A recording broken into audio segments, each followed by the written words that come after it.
જમીન 50 to 5 કરોડમાં આપીએ વીઘે તો અમને ઓછા છે, કારણ કે એ તો અમારી માં છે અને એને છોડવી અમને બહુ દુઃખ છે. તેમ છતાંય અમારે છોડવી પડે, કારણ કે અમે વિકાસમાં અવરોધ ના બની શકીએ. એ ભાવની અંદર એના માટે અમે અત્યારે નવી જંત્રી લાગુ કરે સરકાર અને તાત્કાલિક ધોરણે કરે. જો જૂની જંત્રી પ્રમાણે એવોર્ડ બનાવે તો કોઈ ખેડૂત સ્વીકારવા માટે તૈયાર નથી. અમે તાલુકાના અને લાખણી તાલુકાના 14 ગામના ખેડૂતો ભેગા થઈ અને પ્રાંત કચેરી અમે આવેદનપત્ર બેઠેલી સરકારની ટોટલ જવાબદારી રહેશે. ખેડૂત જગતનો તાજ છે, એને ખેતી કરવાની છે, સરકારને પણ ખેતીની જરૂર છે. આપણો દેશ ખેતી અને જૂની જંત્રીનો અમને પરવડે એમ છે ને, એના માટે નવી જંત્રી અથવા બજાર કિંમતનો વળતર અમને ચૂકવે એના માટે અમે મોકણી કરવા માટે આવ્યા છીએ. જૂની જંત્રી પ્રમાણે દર જે છે એ અમાને કંઈ માન્ય નથી ખેડૂતને. બનાસકાંઠા જિલ્લામાંથી પસાર થતા ભારતમાલા પ્રોજેક્ટને લઈને ખેડૂતો અત્યારે વિરોધ દર્શાવતા જોવા મળી રહ્યા છે, કારણ કે જે પ્રમાણે સરકારે ખેડૂતોની જમીન પરથી ભારતમાલા પ્રોજેક્ટ પસાર કર્યો છે તેનું વળતર ખેડૂતોને જૂની જંત્રી પ્રમાણે મંજૂર કર્યું છે, પરંતુ ખેડૂતો માની રહ્યા નથી. કારણ કે સરકાર દ્વારા નવા જંત્રી પ્રમાણે ખેડૂતોને જે ભારતમાલા પ્રોજેક્ટમાં જમીન કપાય છે તે પ્રમાણે વળતર આપવામાં આવે, જેને લઈ આજે ડીસા, દિયોદર, લાખણી એવા અનેક તાલુકાઓમાં નાયબ મામલતદાર કચેરી ખાતે મોટી સંખ્યામાં ખેડૂતોએ આવેદનપત્ર આપી રજૂઆત કરી હતી. બનાસકાંઠા જિલ્લામાંથી કેન્દ્ર સરકારની યોજના થકી ભારતમાલા પ્રોજેક્ટનો રોડ પસાર થયો છે. ભારતમાલા પ્રોજેક્ટમાં અનેક ખેડૂતોની જમીન આ રસ્તો પસાર થતાં કપાય છે, પરંતુ ખેડૂતોને પોતાની જમીન ભારતમાલા પ્રોજેક્ટમાં સરકારને આપ્યું હોવા છતાં પણ સરકારે યોગ્ય વળતર ન આપતા હવે ખેડૂતો ભારતમાલા પ્રોજેક્ટનો વિરોધ દર્શાવી રહ્યા છે. બનાસકાંઠા જિલ્લાના મોટાભાગના તાલુકાઓમાં ભારતમાલા પ્રોજેક્ટનો રસ્તો પસાર થયો છે અને આ રસ્તાના કારણે અનેક ખેડૂતોની મોંઘા ભાવની જમીન કપાય છે. જે તે વખતે ખેડૂતોએ સરકારને યોગ્ય વળતર સાથે જમીન આપી હતી, પરંતુ ખેડૂતોને અત્યારે જે સરકારે જમીનના જંત્રીના ભાવ નક્કી કર્યા છે તેમાં યોગ્ય વળતર ન મળતું હોવાના કારણે ખેડૂતો હવે સરકારનો વિરોધ દર્શાવી રહ્યા છે. આજે બનાસકાંઠા જિલ્લાના ખેડૂતો બનાસકાંઠા જિલ્લાના મોટા ભાગના તાલુકાઓના ખેડૂતોએ વળતરને લઈને આવેદનપત્ર આપ્યા હતા, જેમાં દિયોદર, લાખણી, કાંકરેજ જેવા અનેક તાલુકાઓના ખેડૂતોએ ભેગા થઈ અને નાયબ કલેક્ટરને આવેદનપત્ર પાઠવ્યું હતું. સરકાર અત્યારે અમારા વિસ્તારની મોંઘા ભાવની જમીન ભારતમાલા પ્રોજેક્ટમાં ઉપયોગ કરી જૂના જંત્રીના ભાવ પ્રમાણે વળતર ચૂકવવાની વાત કરે છે, પરંતુ અમારા ખેડૂતો મોટા ભાગે પશુપાલન અને ખેતી ઉપર નિર્ભર છે. ત્યારે સરકાર ખેડૂતોને નવી જંત્રી પ્રમાણે વળતર આપે તેવી ખેડૂતોએ માંગ કરી છે અને જો આગામી સમયમાં ખેડૂતોની માંગ દ્વારા સ્વીકારવામાં નહીં આવે તો ખેડૂતો ઉગ્ર આંદોલન કરશે તેવી ચીમકી પણ ઉચ્ચારી છે. ગાંધીજીના માર્ગે ખેડૂતો આંદોલન કરવાની ચીમકી પણ ઉચ્ચારી છે. ખેડૂતોની મહામૂલી જમીન જ્યારે ભારતમાલા પ્રોજેક્ટમાં કપાતી હોય તો એવા કેટલાય ખેડૂતો છે જે બિન ખેડૂત પણ થઈ જશે તેવી પરિસ્થિતિનું નિર્માણ થયું છે. ત્યારે હવે જ્યારે છેલ્લા 2011થી લઈને અત્યાર સુધીની જંત્રી હતી, આ જંત્રી પ્રમાણે ભાવ મળી રહ્યા છે, ત્યારે અનેક ખાદ્ય પદાર્થ હોય કે અનેક વસ્તુના આસમાને ભાવ છે, મોંઘવારી આસમાને છે, ત્યારે ખેડૂતને જે જમીનના ભાવ છે એના એ જ ભાવ છે. એટલે હવે ખેડૂતોએ બાયો એટલા માટે ચડાવી છે કે 2024માં જે જંત્રી વધારે થઈને આવવાની છે એ પ્રમાણે જો ભાવ આપશે તો ભારતમાલા પ્રોજેક્ટનો વિરોધ નહીં થાય, નહીં તો આવનારા સમયમાં ભારતમાલા પ્રોજેક્ટનો વિરોધ કરી અને ખેડૂતોએ ઉગ્ર આંદોલન કરવાની પણ ચીમકી આપી છે. આજે ગુજરાતના કેટલાય એવા તાલુકાઓ છે જ્યાં ભારતમાલા પ્રોજેક્ટ નીકળે છે, ત્યાંથી તમામ ખેડૂતોએ લાખણી, દિયોદર અને ડીસાથી લઈ કાંકરેજના ખેડૂતોથી લઈને ગાંધીનગર સુધીના ખેડૂતોએ અલગ અલગ જગ્યાએ આવેદનપત્ર આપીને સરકારને જાણ કરી છે કે હવે આગામી સમયમાં જો અમારી માંગ પૂર્ણ નહીં થાય તો ભારતમાલા પ્રોજેક્ટને રોકવાના તમામ પ્રયાસો થશે અને ખેડૂતો ઉગ્ર આંદોલનના મિજાજમાં દેખાઈ રહ્યા છે, કારણ કે અત્યાર સુધી ખેડૂતોની માંગ સ્વીકારાઈ નથી. હવે જો નહીં સ્વીકારાય તો પરિણામ ભોગવવા તૈયાર રહે. મારું નામ મુલાભાઈ રાણાભાઈ પટેલ રોટલિયા.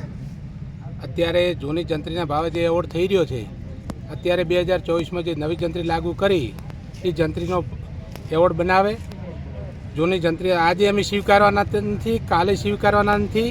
અમે ગાંધી ચિંધ્યા માર્ગે ઉગ્ર આંદોલન કરશું. આજની બેઠેલી સરકારની ટોટલ જવાબદારી રહેશે. જૂની જંત્રી અને નવી જંત્રીમાં ફેરફાર શું? જૂની જંત્રી અત્યારે અમારા ગામની 44 રૂપિયા છે. નવી જંત્રી આવી એ 300 ઉપરની હતી. 2024ની જંત્રી લાગુ કરે અને એની પાસે સરકાર એવોર્ડ કરે.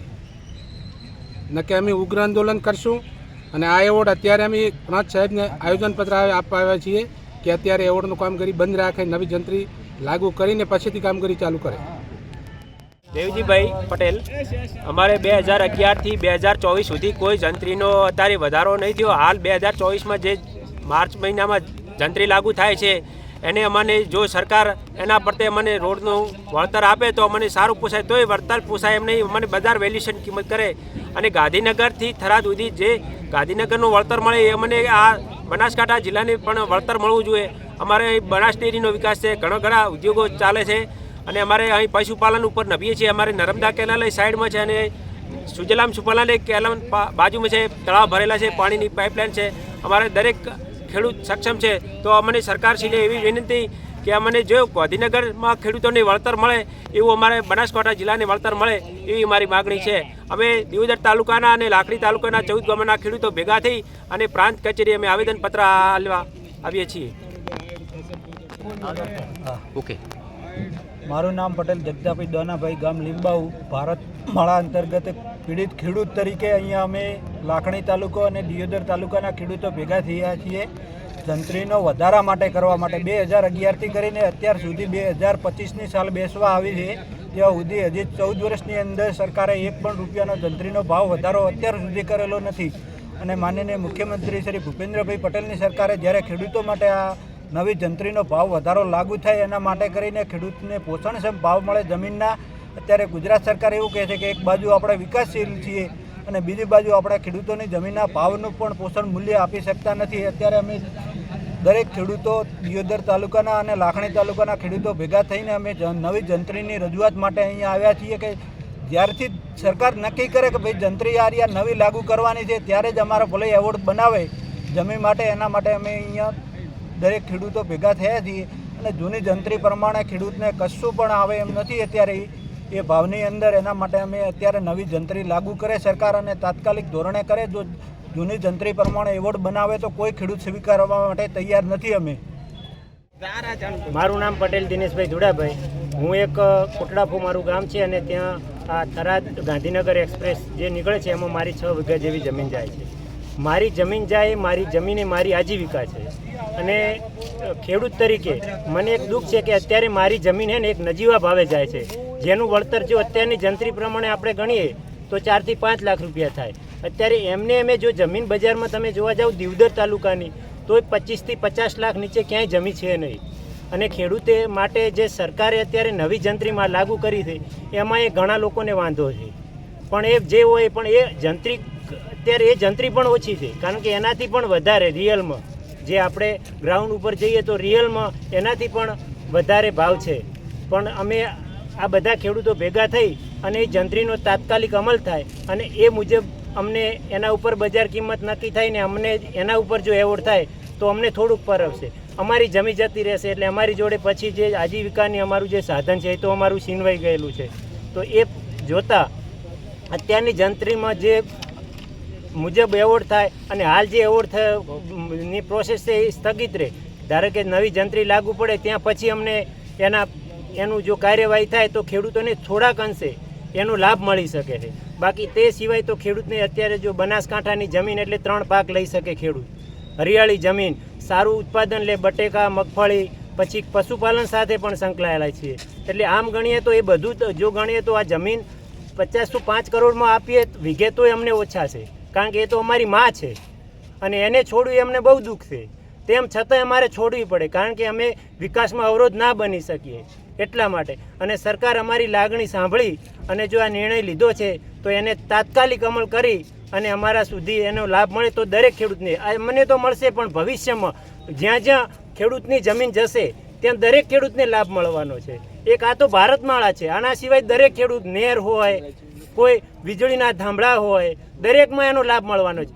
ખરેખર રિયલમાં જંત્રી તો 28 રૂપિયા છે. એ શેના માટે છે? જે 2 નંબરિયા છે એને અમુક પૈસા સરકારને ના આપવા પડે એના માટે. એમાં ખેડૂતને કોઈ નુકસાન જ નથી, ગમે તેટલી જંત્રી થાય તો. નુકસાન છે એ કોને છે કે અમુક લોકો કે પોઈન્ટ જે કે ખીચામાંથી પૈસા સરકારની તિજોરી ઉધી જાય તો એ ચોરી કરવા માટે જંત્રી નીચી રાખવી પડે છે એમને. બાકી રિયલિટી જે અત્યારે જંત્રી છે એના કરતાં બજારમાં સોદા મોટા થાય છે. બજાર કિંમત ગણો તમે, દિયોદરમાં ગણો તો કરોડ 2 કરોડના સોદા થાય છે અને જંત્રી તો કે 35 રૂપિયા 40 રૂપિયા. તો સરકારને નુકસાન છે. તો જે સરકારે અત્યારે જંત્રી અમલ કરી છે એ ખરેખર રિયલમાં એના કરતાં પણ વધારે હોવી જોઈએ. અમારા વાંધા પણ એમાંય છે કે ભાઈ અમુક સરકારની જે જંત્રી છે એ નીચી છે, અમુકમાં ઊંચી છે, તો અમે એ વાંધા પણ દૂર થાય અને તાત્કાલિક આ જંત્રીનો અમલ થાય અને એ મુજબનો એવોર્ડ થાય તો આ ખેડૂતને મહત્તમ અંશે થોડું વળતર મળે. તો તાજ છે અને ભારતમાળામાં નવી જંત્રી સરકાર દાખલ કરી અને ખેડૂતને પેમેન્ટ કરે ન કે ખેડૂત ગોધી ચિંધ્યા માર્ગ કરવામાં આવશે અને પૂરેપૂરું આંદોલન કરવામાં આવશે. ખેડૂતને જૂની જંત્રીએ પોવાતું નથી. ખેડૂત જગતનો તાજ છે, એને ખેતી કરવાની છે. સરકારને પણ ખેતીની જરૂર છે. આપણો દેશ ખેતી પ્રધાન છે અને થરાદ જે ભારતમાળાની ઊંચી એક પ્લોટિંગનું નક્કી કરી અને પેમેન્ટ આલ્યું હોય એ પેમેન્ટે ઊંચામાં ઊંચી જંત્રી દાખલ કરીને ખેડૂતને પેમેન્ટ આલે એવી ખેડૂતની માગણી સરકારની સાથે છે. સરકાર સામે કોઈ ખેડૂતનો વિરોધ નથી, પણ સરકાર જગતના તાતનું વિચારી અને ખેડૂતને પેમેન્ટ આલે ઊંચામાં ઊંચું નવી જંત્રી દાખલ કરીને એવી અમારી રજૂઆત છે. શું નામ છે? શંકરભાઈ ગણેશભાઈ બક્તાભાઈ ચૌધરી, ગામ રાટીલા, તાલુકો દિયોદર. અમારે ખેડૂતોની મોગણી આવી છે કે જે જંત્રીનો સરકારે નવો દર જાહેર કરેલો છે તે લાગુ કરે એટલે ભારતમાળા રોડના ખેડૂતોને બધું સારું રહે અને જૂની જંત્રી પ્રમાણે દર જે છે એ અમારે કંઈ માન્ય નથી ખેડૂતને, અને તેના માટે અમે કંઈ બધાએ કંઈ વિરુદ્ધમાં થાવ. નામ છે ને શું તકલીફ? મારું નામ નશાભાઈ ધનાભાઈ ગામ લીંબાઉ, તાલુકો લાખણી, જિલ્લો બનાસકાંઠા. અમે આવ્યા હતા ભારતમાળા રોડ માટે. અમારી જમીન સંપાદન થાય છે એના માટે અમે નવી જંત્રીની મોકણી કરવા આવ્યા. સરકારે લાગુ કરી છે એ બદલ અમે ધન્યવાદ માનીએ છીએ સરકારશ્રીનો, કે આભાર છે એમનો. પણ અમને નવી જંત્રી આપે એના માટે અમે મોકણી કરવા આવ્યા હતા. પણ જૂની જંત્રીનો અમને પરવડે એમ છે ને એના માટે નવી જંત્રી અથવા બજાર કિંમતનો વળતર અમને ચૂકવે એના માટે અમે મોકણી કરવા માટે આવ્યા છીએ પાંચ સાહેબને. નવી અને જૂનીમાં કેટલો ફેર? એનામાં ઘણો એ 27 રૂપિયા છે. કાપડના ભાવથી સસ્તી છે. અમારી જમીન કાપડ 200 રૂપિયા મીટર મળે છે અને જંત્રી 27 રૂપિયા મીટર છે. એના માટે અમે આ નવી જંત્રીના મોકણી કરવા માટે આવ્યા છીએ. એટલે નવી જંત્રી આપશે તો અમે સ્વીકારીશું. જૂની જંત્રી પણ અમે એવોર્ડ સ્વીકારવાના નથી. બધા ખેડૂતો ભેગા મળીને અમે એવોર્ડ સ્વીકારવાના નથી. શું નામ આપનું?